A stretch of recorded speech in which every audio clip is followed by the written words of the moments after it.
Olá, pessoal, tudo bem? Na aula de hoje eu vou falar sobre alguns temas relevantes na economia, mais especificamente o custo de oportunidade e a curva de possibilidade de produção.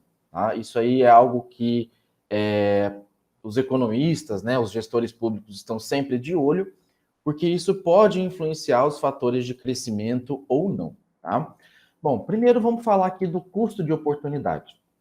Conforme a gente vinha conversando nas nossas aulas, o objeto de estudo da economia é a escassez, e uma vez que os recursos produtivos são escassos e as necessidades humanas são ilimitadas, e pela razão de existir a escassez, os agentes econômicos, os gestores públicos, eles têm que decidir onde e como aplicar o recurso disponível. Como Einstein já dizia, dois corpos não ocupam o mesmo lugar ao mesmo tempo. Então, você não tem, às vezes, como fazer duas coisas de maneira simultânea e você tem que optar por fazer A ou por fazer B. Tá? Então, a gente faz isso o tempo todo no nosso dia a dia, seja no supermercado, nas nossas decisões de compra. Né? Se eu comprar um iogurte mais caro, eu abro mão de comprar um outro tipo de produto, eu abro mão, às vezes, de comprar o pão, porque eu estou comprando ali um produto, né, um sabão em pó mais caro, eu abro mão de comprar outras coisas ao escolher esse produto mais caro. Tá? Isso porque, assim como os fatores de produção, o nosso dinheiro é limitado, né? Nosso dinheiro é limitado, tal como também os fatores de produção, e só é possível satisfazer uma necessidade pessoal abrindo mão da satisfação de outra. Não existe capital, nem trabalho, nem terra, nem tecnologia suficiente para produzir tudo aquilo que se deseja. Então, a remuneração desses fatores também é restrita e dessa maneira, por ser restrita, ela restringe as possibilidades de consumo. A escassez, ela força os indivíduos, as famílias e as empresas e os governos a fazerem escolhas, né, do que eles vão fazer em detrimento de outra. Os indivíduos, por exemplo, eles têm que decidir como gastar a sua renda e que necessidade eles devem priorizar. As empresas devem decidir se elas ampliam o capital produtivo ou se elas investem no mercado financeiro. Né? Se elas ampliam a empresa, ampliam estoque, ou se ela, né, isso dá dor de cabeça, ela pega o dinheiro e investe em estoque de mercadoria, por exemplo. Então, os governos também precisam decidir se pagam uma parcela das suas contas, das suas dívidas, ou se eles fazem investimento em educação e saúde. Né? E vocês vão verificar que a dívida pública ela consome uma enorme quantidade de recurso. Né? Na verdade, o pagamento dos juros da dívida pública ele consome muito recurso. E se o governo deixa de pagar esses juros, ele é visto como um caloteiro, e isso pega mal, ninguém quer investir em alguém que dá calote. Tá? Ao mesmo tempo, né, falta dinheiro para educação, para saúde, para as outras necessidades. Então, uma vez que esses agentes econômicos decidam, tomem ali uma decisão, eles estarão necessariamente abrindo mão de outras possibilidades, que é o que vocês estão vendo aí na discussão da PEC dos precatórios. Né? Ao governo, junto com o Congresso, decidirem não pagar os precatórios ou decidirem parcelar os precatórios, eles estão aderindo à questão daquele auxílio lá dos R$ 400, Auxílio Brasil, não lembro agora o nome. Tá? Ao não fazer o Auxílio Brasil e pagar os precatórios, eles também têm essa decisão a tomar, né? Mas até então não é isso que eles estão decidindo, e isso tem lá um impacto, um outro significado também para a população. Então, como vivemos em um mundo de recursos limitados, a oportunidade de produzir um bem significa deixar de produzir outro. Ou seja, vocês estão aí cansados, né? Estão chegando aí no final de semana, você tem atividade para fazer e você tem um filme da Netflix para assistir, né? A escolha de um automaticamente é a renúncia de outro. Né, professor, eu consigo fazer aqui a atividade assistindo o filme. Você não vai nem conseguir prestar atenção na atividade, nem conseguir prestar atenção no filme. E ainda é capaz, às vezes, de responder coisa do filme na atividade. Né? Então, não dá para fazer. Né? Por mais que você seja multifuncional. Tá?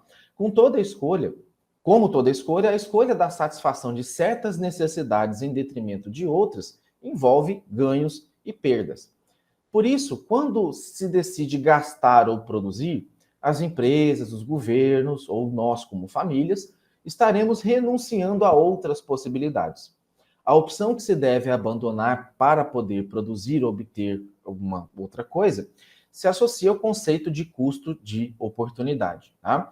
Ou seja, então, custo de oportunidade ele está relacionado àquilo que se deixa de fazer. Será que aquilo que eu estou deixando de fazer vai caracterizar uma oportunidade perdida? E o quanto essa oportunidade perdida é relevante ou não? Né? Então, tem pessoas que dizem, né, assim, isso é não científico, isso é do conceito popular, que a gente se arrepende mais das coisas que a gente não fez na nossa vida do que aquelas que a gente fez e deu errado ou coisa parecida. Tá? Não sei porque acho que ainda não cheguei no final da minha vida, mas é um ditado popular bem conhecido. O custo de oportunidade de um bem ou serviço é a quantidade de outros bens ou serviços que ele deve renunciar justamente para obtê-lo. Em outras palavras, o custo de oportunidade é o sacrifício, ou seja, a perda do que você deixou de fazer e o custo ou a perda do que não foi escolhido e o não ganho daquela opção que você escolheu. Em outras palavras, aquilo que você deixou de escolher. Tá? O custo de oportunidade também é chamado de custo alternativo por representar o custo da produção alternativa sacrificada. Tá?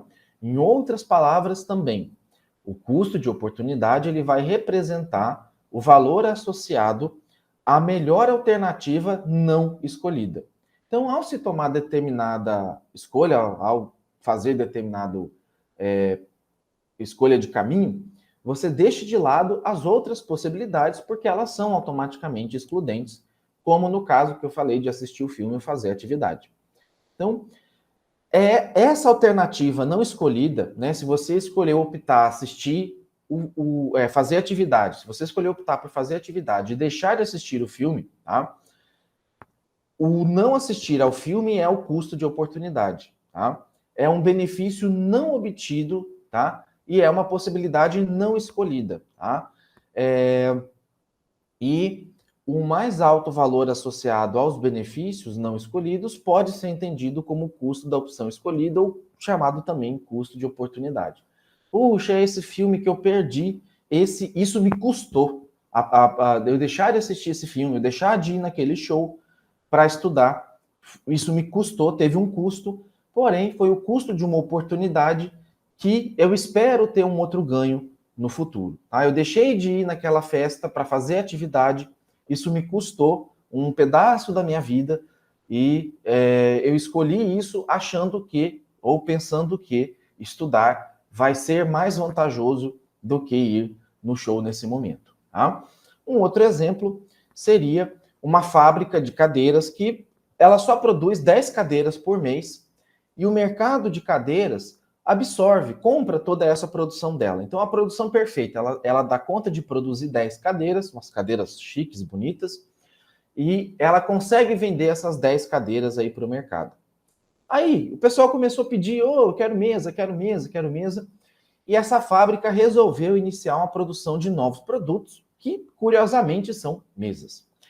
Só que, ao alocar o recurso, né, para eu poder fabricar mesa, eu não tenho pessoal suficiente, até então não fiz conta para saber se vale a pena contratar mais gente, né? Se essa pessoa contratada, uma pessoa só ou duas pessoas vão produzir 2 mesas, tá? E aí eu não quero mexer na minha estrutura de produção, e para eu produzir mesas, eu tenho que deixar de produzir 2 cadeiras para atender a demanda de 2 mesas, tá? Um exemplo bem simples. Então, o custo de oportunidade está na perda da venda de 2 cadeiras que deixam de ser fabricadas para fabricar mesa. E aí, professor, como é que eu sei qual que é o mais viável ou não? Bom, eu vendo 2 mesas? Essa é a pergunta que se tem. Eu tenho demanda de consumo para 2 mesas? Se eu tiver, aí eu vou para a segunda análise, que é a análise financeira. Qual que eu ganho mais lucro, né? Qual que é mais vantajoso para mim? Que eu tenho o menor custo e que tem maior lucro, tá? Então, se eu ganhar, por exemplo, R$ 50 por cadeira, tá? e se eu ganhasse R$ 100 por mesa de lucro, a escolha ideal seria a mesa, porque eu deixo de produzir 2 cadeiras, então eu perco R$ 50, porém eu ganho 100 no lucro da mesa, tá? Então isso é um custo de oportunidade. Eu deixo de fabricar cadeira para produzir mesa na expectativa de que a produção de mesa vai ser mais rentável, vai me dar um lucro maior, tá? Então, da mesma maneira, se uma cidade decide construir um hospital em um terreno lá da prefeitura que está vazio, né, um terreno baldio, o custo de oportunidade para construir o hospital é justamente a renúncia de erguer uma escola, um presídio, uma praça, uma área de lazer, tá? E aí a vantagem de construir um hospital tem que ser muito maior do que a vantagem de construir uma escola, uma praça, entre outras questões. Então, para eu construir um hospital, eu rejeito a possibilidade de construir um centro esportivo ou um estacionamento, tá? Ou ainda a própria venda do terreno para pagar parte das dívidas de uma cidade, né? Então, às vezes, o gestor público pensa assim, se eu vender esse terreno, eu resolvo o problema de caixa da prefeitura, né? Porque eu vou obter receita e vou pagar a conta, vou regularizar minha situação com o fornecedor. Se eu construo um hospital, eu além de ter o gasto para construir o hospital, tenho que ter o gasto para manter o hospital. Então, tem que ter médico, enfermeiro, pessoal da segurança, da manutenção, limpeza, materiais, insumos, equipamentos, né? Então, eu vou gerar mais uma despesa para mim. Então, isso é o que é muito levado em consideração pelos gestores públicos. Mas não é só o gasto pelo gasto. Se a população está morrendo, tá ficando doente, né? Não tem onde se tratar, ele está tendo gasto para levar essa população para outro município para ser tratado, tudo isso tem que levar em consideração, tá? Nesse último caso, né, de eu poder vender e quitar parte de dívida, né? Vale lembrar que no Brasil tem a lei de responsabilidade fiscal, que pune o gestor público, né, que desrespeitar aí essa, né, que não fazer o bom uso aí do dinheiro público, do gasto público, tá? Perdão, tá? O custo de oportunidade, ele também não é definido só em termos monetários, aí que entra a análise econômica, tá? Mas ele pode ser definido também em qualquer coisa que poderia ser valorada pela pessoa ou ente envolvido. Então, às vezes, ainda que você tenha uma ampliação do gasto financeiro, tá? Como é que eu meço o valor de uma qualidade de vida da população? Isso é muito complicado, isso é difícil de fazer, tá? Muitas vezes eu vou medir isso por vidas salvas. Quanto custa uma vida? Impossível de se atribuir, tá? Só que, do ponto de vista ético, do ponto de vista social, ainda que você tenha salvo uma vida, tenha reduzido as mortes, que foi em 1%, isso, do ponto de vista econômico-social, é muito mais bem aceito pela sociedade do que você falar que gastou dinheiro e tem gente morrendo, aquela coisa toda. Então, isso explica, durante a Copa do Mundo, aqueles gastos naquelas obras faraônicas e tal, isso gerou muito descontentamento da população, principalmente em Cuiabá, né? Agora que a gente começa a enxergar, talvez, parte dos efeitos desse gasto, né? Não estou entrando aqui no mérito de qualitativo das obras, tá? Mas a partir do momento que você consegue fazer um reaproveitamento, principalmente da Arena Pantanal, porque as obras de mobilidade, de fato, Cuiabá precisava já há um bom tempo, né? Isso é indiscutível. E todas elas, de fato, melhoraram, né? Pelo menos dá para afirmar que a grande maioria, de fato, melhorou muito o trânsito, a mobilidade de Cuiabá, né? E é uma pena que o VLT não se consolidou, mas já estava claro também que isso ia ser muito difícil de fazer, tá? Mas a parte do estádio, que é meu foco aqui da Arena Pantanal, querendo ou não, nós temos agora um time na Série A, que é o Cuiabá, né? A gente tem um estádio que, ainda que não seja utilizado na sua plenitude por conta da pandemia, mas ajudou durante a pandemia a montar um centro de triagem ali, de diagnóstico e tratamento da população. Mato Grosso foi um dos estados que, percentualmente, em nível de Brasil, teve menos óbito por caso diagnosticado, tá? Então, isso é um indicador que poderia ajudar, né? E outros estados também fizeram adoção de estádios, de ginásios para atender a população, né? Então, o que antes de fato parecia uma perda de dinheiro significativa com a construção da Arena Pantanal, hoje, pelo menos na minha opinião, pode ser que alguém, obviamente, discorde, parece que não é tanto assim, tá? Eu mesmo já fui um crítico muito ferrenho do quanto se gastou na Arena Pantanal. Hoje eu já não sou tão crítico assim, né? Eu acho que, obviamente, poderia ter sido feito algo um pouco mais econômico, né? Você poderia também ter priorizado e não ter gasto tanto dinheiro assim, né? Para ter salvo ou reaplicado em outras áreas. Porém, esse uso alternativo dele tem ajudado ali a população. Então, hoje eu já vejo com outros olhos aí, uma vez que os governos municipais e estaduais estão conseguindo fazer ali uma boa gestão desse espaço, tá?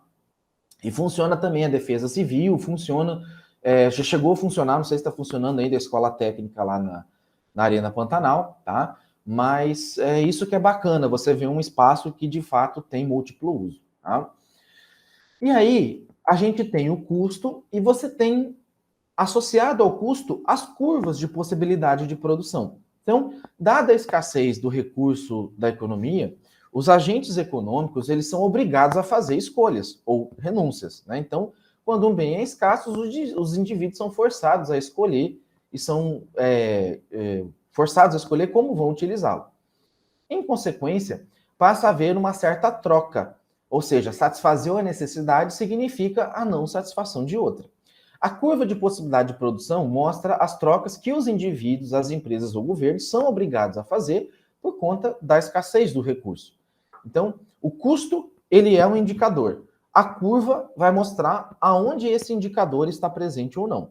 Então, suponhamos que uma determinada sociedade onde existe um certo número de indivíduos e uma certa tecnologia, uma quantidade certa de empresa, instrumento de produção e recurso natural esteja ali inserido, a produção dessa sociedade tem um limite máximo que a gente vai chamar de produto de pleno emprego, né? Então, a produção máxima que ela pode produzir, considerando que tudo vai ser vendido, tá? Na melhor das hipóteses.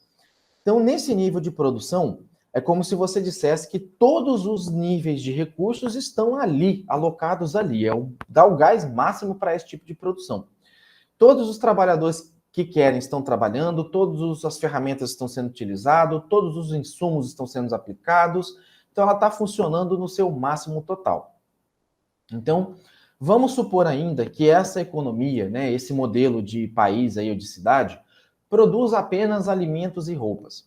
Então, haverá sempre uma quantidade máxima de alimento produzido, e aí nada de roupa, e também haverá uma quantidade, ou poderá haver uma quantidade máxima de roupa produzida e zero de alimento, né? Então, você tem os dois extremos aí de produção.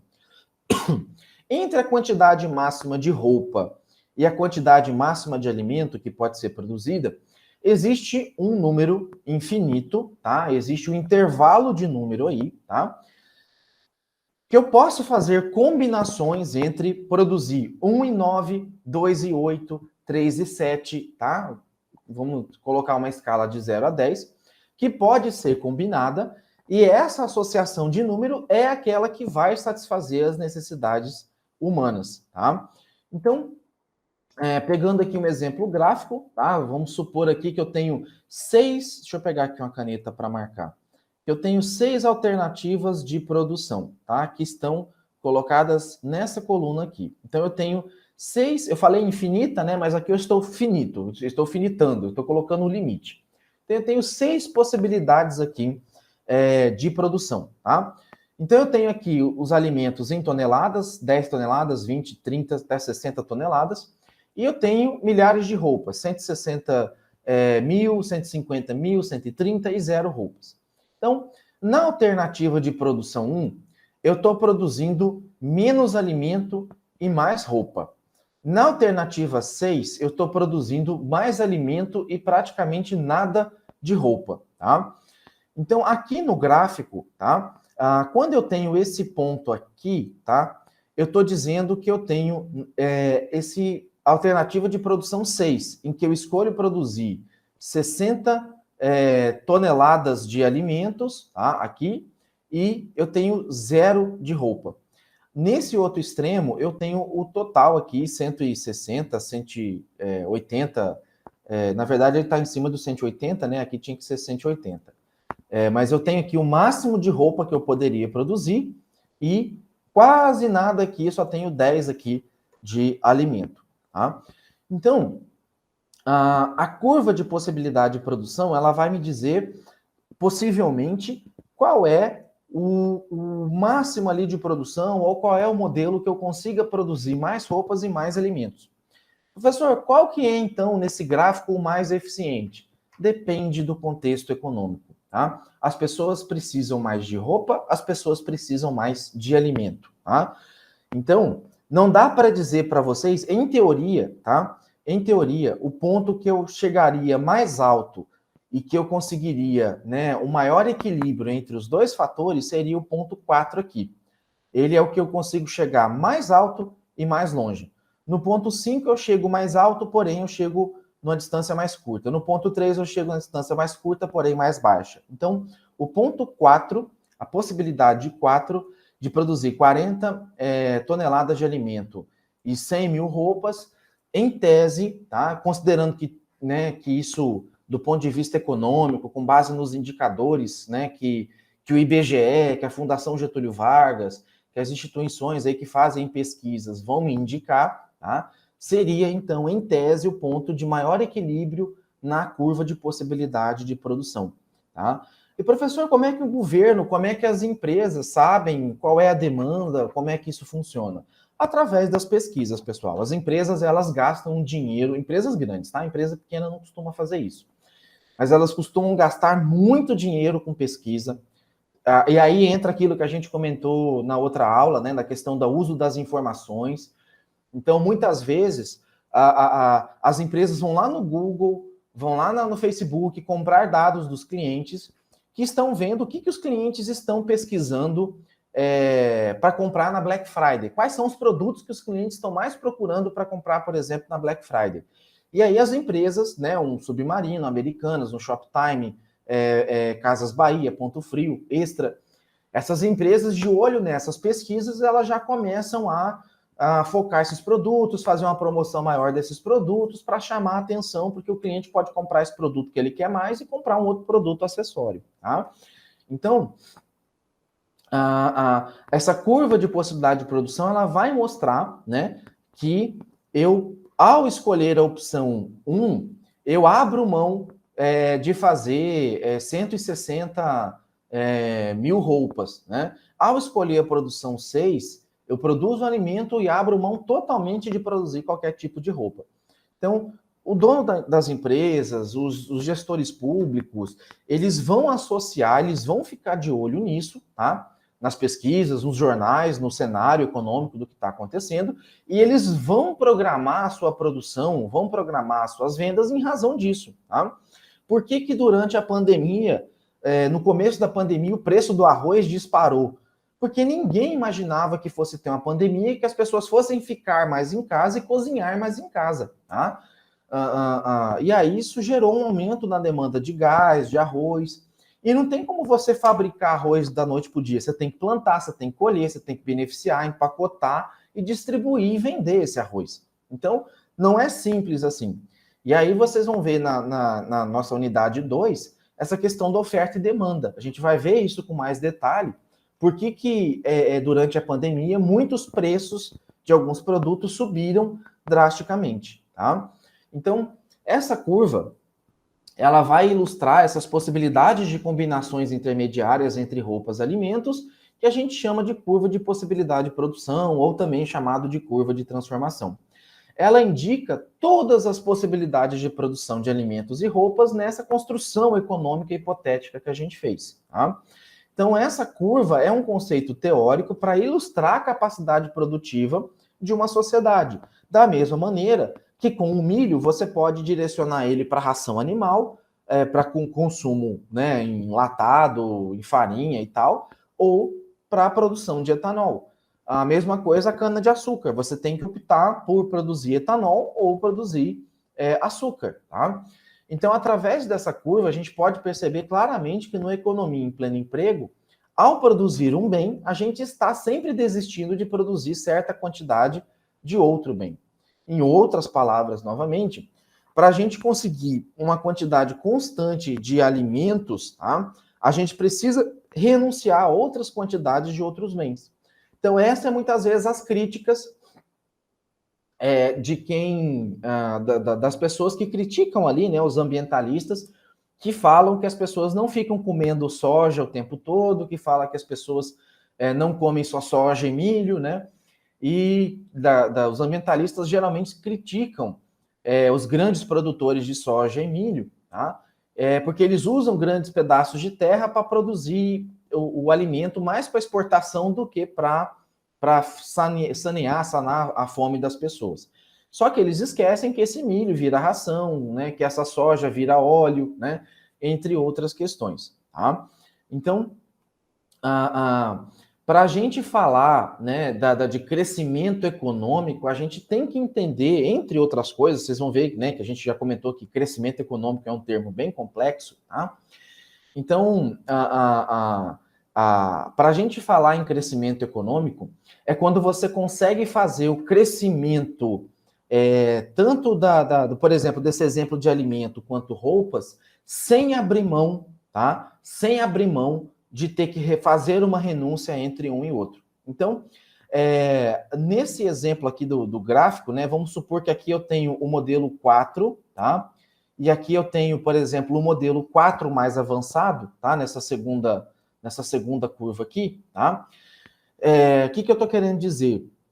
O crescimento econômico, ele ocorre quando você não precisa renunciar à produção de um bem em detrimento de outra.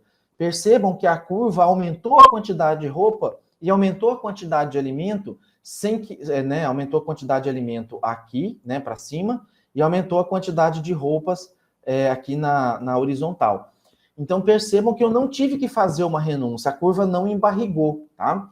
E isso acontece quando eu tenho uma nova tecnologia, isso acontece quando a minha mão de obra é melhor empregada, isso acontece quando eu tenho redução de custo na produção, e aí eu uso essa redução de custo para ampliar a oferta desse produto, tá?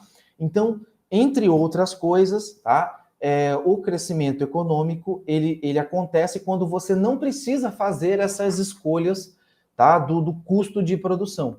Então, quando uma sociedade cresce economicamente, tá? Você está falando de uma melhor qualidade de vida, você está falando em melhoria da mão de obra empregada, você está falando em as pessoas aumentarem a renda sem aumentar a inflação, porque aumentar a renda e aumentar a inflação é conversa para boi dormir, tá?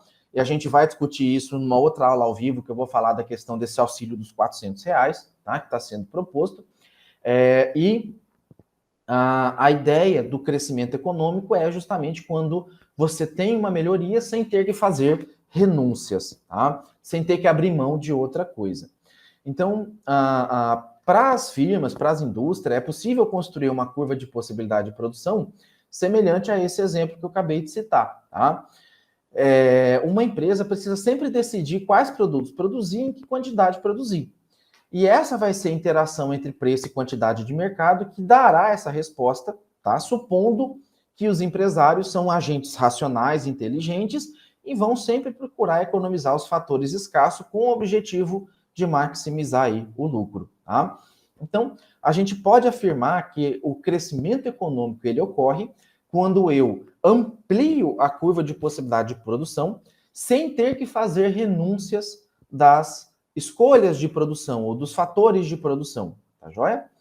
Então, de acordo com esse gráfico, se houver uma expansão dos fatores de produção ou se houver um melhor aproveitamento dos recursos produtivos já utilizados, ou ainda, se a tecnologia utilizada sofrer algum avanço e ser mais eficiente, haverá, em uma dessas três situações, ou com as três situações, um crescimento econômico nessa sociedade. E aí a curva de possibilidade de produção vai se deslocar para cima, como no exemplo aqui, tá? Ela desloca assim, de maneira diagonal para cima, tá? Para a direita, e isso significa que a economia poderá dispor de maiores quantidades tanto de alimento ou de roupa. Ou seja, eles não tiveram que fazer renúncia e eles conseguiram atender a escassez de recurso que até então sempre nos é colocado. Tá? Como eu comentei, o crescimento econômico envolve melhoria da qualidade de vida, entre outras questões. Tá? Não é somente a questão de lucro. E aí, o que eu queria explicar para vocês, basicamente, é isso.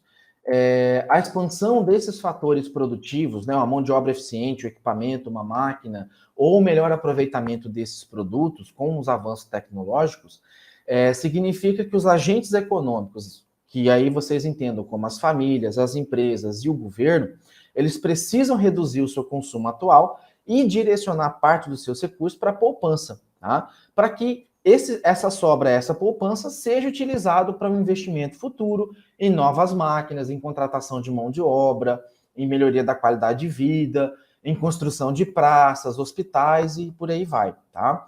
Então, outro elemento importante para o crescimento econômico, tanto quanto o investimento, é a divisão racional do trabalho. Então, o aumento da divisão do trabalho permite que os trabalhadores se tornem mais produtivos, né? Então, você distribui igualitariamente ou proporcionalmente o trabalho àquilo que a pessoa dá conta, tá? Elevando também, assim, os números negociados com o comércio. Então, esse funcionário, esse colaborador, vai ser eficiente dentro da limitação dele, tá? Então, com isso, eu concluo aqui. Convido vocês para fazer a atividade 1, que estará disponível a partir de sexta-feira, às 20h30 da noite, e vai ficar liberado aí, eu vou estender até segunda-feira, tá? Até a segunda-feira à noite, para que vocês tenham tempo com calma para fazer aí as 3 tentativas da atividade. Lembrando que vai valer a nota da melhor tentativa das 3 que vocês fizerem, tá? Só um lembrete, quando vocês pegarem para fazer atividade, peguem e resolvam, tá? Não entre e sai no questionário, não. Já tenta fazer a atividade e enviar para que vocês não percam a tentativa, tá joia? Então, tenta fazer também dentro dos 50 minutos, porque se o tempo estourar, a tentativa acaba sendo perdida. Então, um abraço e até a nossa próxima aula ao vivo na terça-feira. Tchau, tchau.